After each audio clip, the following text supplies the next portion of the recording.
She's a doormat, my mother-in-law said, taking my savings. She won't fight, her family agreed. I stayed silent and left.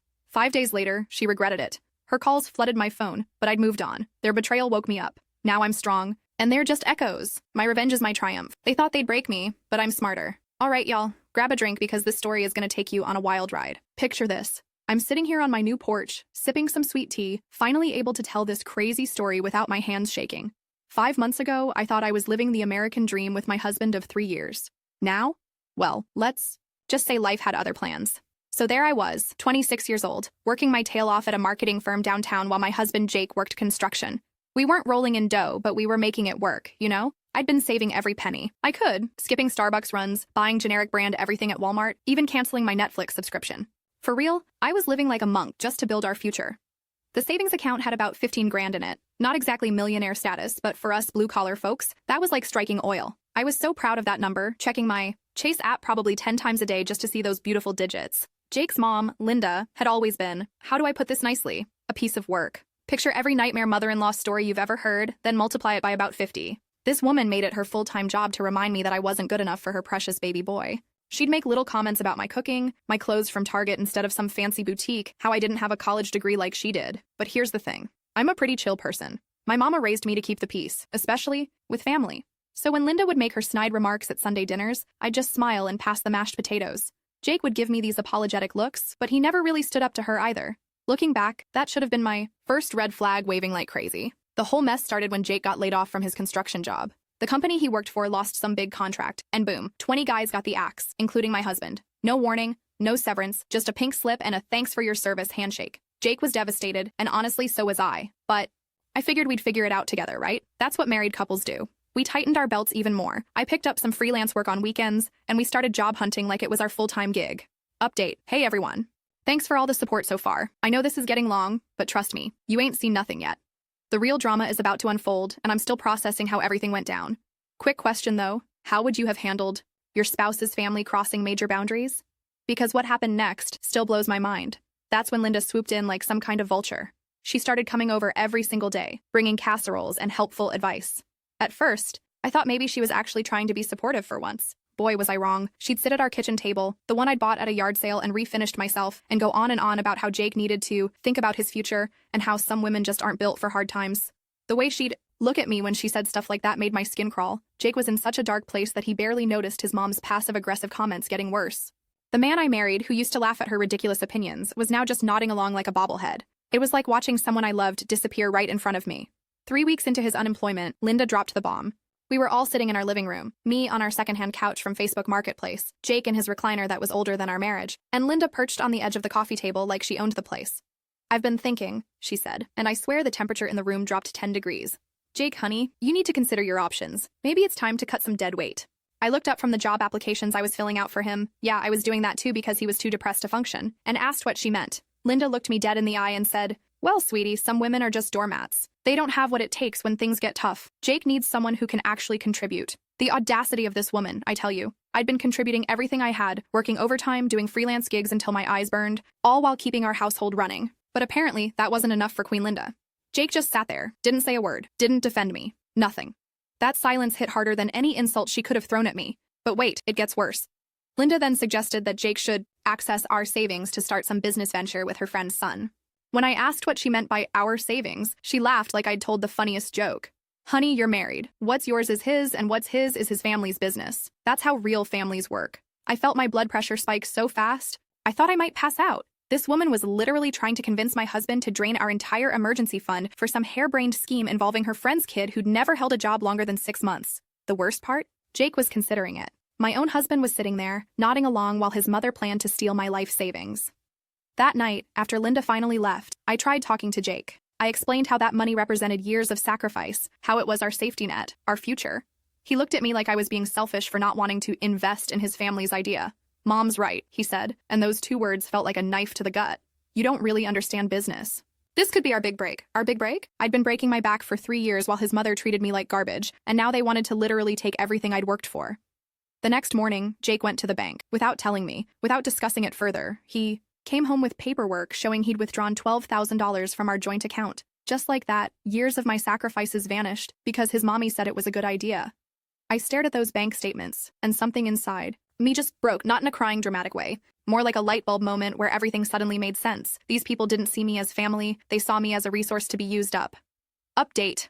Okay, folks, I can see from the comments that y'all are as heated about this as I was. Some of you are asking why I didn't see the red flags earlier. Trust me, hindsight is 20/20. Others want to know what I did next. Well, buckle up, buttercups, because this is where I finally found my backbone. But first, let me ask you this. Have you ever had a moment where you realized you'd been playing a game where everyone knew the rules except you? That afternoon, Linda came over again with more advice and another one of her dry casseroles. She was practically glowing, talking about how proud she was of Jake for finally making a man's decision and how this business opportunity was going to set him up for life. Then she looked at me with this smug little smile and said, "Don't worry, sweetie. I know you're upset about the money, but that's just because you're a doormat. You don't understand how the world really works. You'll get over it." A doormat. She called me a doormat to my face in my own home while talking about stealing my money. Jake was in the garage, probably avoiding the whole situation, when Linda leaned in closer and said, "Between you and me, I never thought you were right for my son. You're too soft. Jake needs a woman with backbone, not someone who just takes whatever life throws at her." She patted my hand like I was a child and added, "But don't worry. Once Jake starts making real money with this business, he might keep you around if you learn to stay in your lane." I sat there, watching this woman disrespect me in every possible way, and something clicked. She was right about one thing. I had been a doormat. I'd been so focused on keeping peace that I'd let them walk all over me, but that was about to change. I didn't say anything to Linda. I just smiled and nodded like I always did. I even thanked her for the casserole, though I was pretty sure it was going to go straight in the trash later. After she left, I went to our bedroom and pulled out the suitcase my mom had given me for my 18th birthday. Jake found me packing and asked what I was doing. "I'm leaving," I said, folding my favorite jeans, the ones Linda always said made me look cheap. "What? You can't leave. We're married. You can't just run away when things get tough." The irony of him saying I was running away when he'd literally stolen my money and let his mother trash talk me for months wasn't lost on me. "Watch me," I said, zipping up the suitcase. Jake started panicking then, trying to grab my clothes out of the suitcase, promising we could work things out. But it was too late. I'd already called my sister and she was on her way to pick me up. "You can't take the car," Jake said, like he was doing me some kind of favor. "It's in my name." "Keep it," I said. "I'll manage." My sister arrived 20 minutes later, took one look at the situation, and helped me load my stuff into her Honda Civic. Jake stood in the driveway, still trying to convince me to stay, but I was done listening. As we drove away, I saw him calling his mother, probably to tell her that the doormat had finally grown a spine. I stayed with my sister for 2 days, just trying to process what had happened. She kept offering to let me crash on her couch as long as I needed, but I had other plans.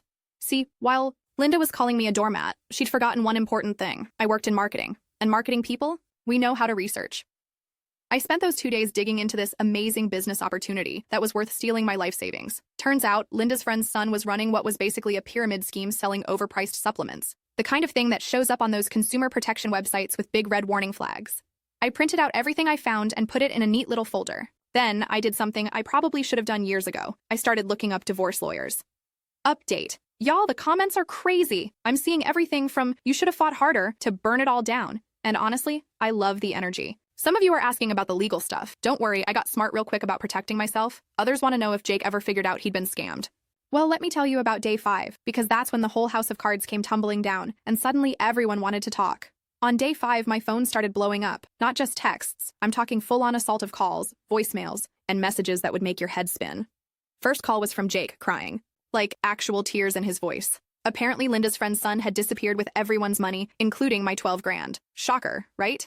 The amazing business opportunity turned out to be exactly what I'd researched. A complete scam. "Baby, please come home," Jake sobbed into my voicemail. "I messed up. Mom was wrong. I should have listened to you." Then Linda started calling. The same woman who'd called me a doormat was now begging me to come back and help the family through this difficult time. She actually used those words, "help the family," like I owed them something after they'd stolen from me and treated me like trash. But here's the beautiful part. I'd already moved on. While they were discovering they'd been scammed, I'd been busy. I'd found a small apartment across town. Nothing fancy, but it was mine. I'd also gotten a promotion at work because turns out, when you're not spending all your energy dealing with toxic people, you can actually focus on your career. My sister helped me move my stuff from her place to my new apartment. It was smaller than the house I'd shared with Jake, but it felt like a palace because it was mine. No Linda walking in without knocking, no Jake leaving his dishes for me to clean up, no more walking on eggshells. The calls kept coming, though. Jake showed up at my work one day, looking like he hadn't slept in weeks. Security had to escort him out after he started making a scene in the lobby, begging me to just talk to him. Linda tried a different approach. She started telling people at their church that I'd abandoned Jake in his time of need, that I was heartless and selfish. This backfired spectacularly when several church ladies came forward to share their own stories about Linda's behavior over the years. Turns out I wasn't the only one she'd treated like garbage. The divorce papers were filed 3 weeks after I left. Jake tried to contest it, claiming I was being unreasonable and that marriages were supposed to work through hard times. His lawyer probably facepalmed when he had to explain that stealing your spouse's money wasn't exactly grounds for reconciliation. Linda kept calling, alternating between threats and guilt trips. One day she'd tell me I was destroying her family, the next she'd be crying about how sorry she was, and how I needed to forgive and forget because that's what good Christian women do. I changed my number, but the story doesn't end there, because life has a funny way of coming full circle. 6 months after I left, I got a promotion to senior marketing specialist. The pay raise was substantial, more than Jake had been making at his construction job. I was finally able to start rebuilding my savings, this time in an account that only had my name on it. I also started dating again. Nothing serious at first, just casual coffee dates and dinners with guys who actually appreciated having a conversation with me. It was amazing how different it felt to talk to men who didn't expect me to be grateful for basic respect. About 8 months post-divorce, I ran into Jake at the grocery store. He looked rough, like he'd been living on energy drinks and regret. He tried to approach me in the cereal aisle, but I just grabbed my Cheerios and kept walking. He followed me to the checkout line, apologizing and begging for another chance. The cashier, bless her heart, asked if I needed security, but I just paid for my groceries and left. Jake's problems weren't my problems anymore. Through mutual friends, I heard that Linda's reputation in their social circle had taken a major hit. People started seeing her for what she really was when the story got out about how she'd treated me. Her own sister stopped talking to her after hearing the whole truth. Jake moved back in with his parents after losing our house. Apparently, without my income and savings to fall back on, he couldn't keep up with the mortgage payments. Linda was forced to take a part-time job at Target to help make ends meet, the same Target where I used to shop for those cheap clothes she always criticized. The irony wasn't lost on me. A year later, I met someone new. A guy named Marcus who worked as an electrician and had his own place, his own car, and most importantly, a mother who actually liked me. When I told him my story over dinner at this little Italian place downtown, he just shook his head and said, "Their loss." Marcus and I have been together for 8 months now, and not once has he made me feel like I need to prove my worth. He actually appreciates that I'm independent and financially responsible. Imagine that. Last month, I bought my first house. Nothing huge, just a cute little 3-bedroom ranch with a backyard perfect for barbecues. I paid the down payment from my rebuilt savings account, money that I'd earned and saved all by myself. The day I got the keys, Jake called from a number I didn't recognize. Somehow he'd found out about the house and wanted to congratulate me. He also mentioned that he was sorry for everything and hoped we could be friends. I listened to the whole voicemail, then deleted it without calling back. Linda tried one more time about 2 months ago. She showed up at my workplace. Apparently, she'd gotten the address from someone, crying and carrying on about how she'd made mistakes and wanted to make amends. She actually said she'd been misguided, and that she now realized I was a good woman who'd been good for her son. Security escorted her out too. See, here's what Linda and Jake never understood. I wasn't a doormat because I was weak. I was keeping peace because I thought they were worth it. The moment I realized they weren't, I was done. And once I was done, I was really done. These days, I wake up in my own house, drink coffee from my favorite mug without anyone criticizing my choice of creamer, and go to a job where people actually value my contributions. I've got money in the bank, a man who treats me right, and friends who actually like me for who I am. Sometimes I think about what would have happened if I'd stayed and fought harder, but honestly, I'm glad I didn't. Fighting for people who don't respect you is just another form of being a doormat. Sometimes the strongest thing you can do is walk away. Linda was right about one thing, though. I wasn't built for their kind of hard times. I was built for something better. As for my revenge, well, living well really is the best revenge. While they're still dealing with the consequences of their choices, I'm over here living my best life. I didn't have to plot or scheme or get them back. I just had to bet on myself, and turns out, I was a pretty good investment after all. Marcus is grilling burgers in our backyard right now, and his mom is bringing potato salad later. We're having a few friends over to celebrate me getting another promotion at work. Life is good, y'all. Really good. The funniest part? I heard through the grapevine that Jake and Linda tell people I left because I couldn't handle being part of a real family.